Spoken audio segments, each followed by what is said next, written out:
FIFA मॅची घडोवन हाडपाक गोंयाक मान मेळ्ळा ही खऱ्यांनीच बऱ्याची गजाल आसा. मात हातूंत चड इश्कॉलांच्या तरणाट्यांक मेथेर करून घेतिल्ले जाल्यार बरो प्रतिसाद मेळपाचो. पूण तरी गोंयकारां खातीर हो एक अभिमानाचो सुवाळो आसा. ह्या मॅचींत गोंयकार भुरग्यांक संद मेळची म्हूण आपली इत्सा आसली म्हूण वेलंका आलेमांव मिडिया कडेन उलयला. आरडेक्स गोवा खातीर पणजेच्यान केंजिल Rodrigues.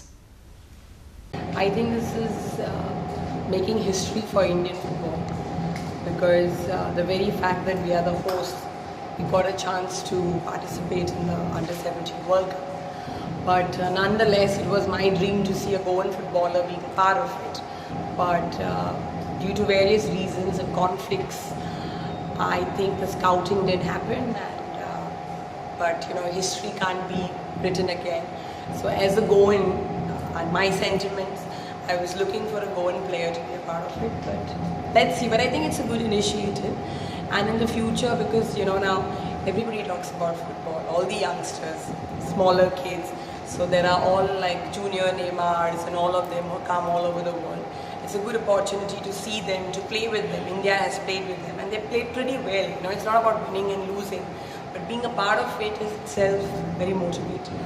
Do you feel crowd could have been more better? I think they have done their best, but we could have done some more activities to involve schools and probably get them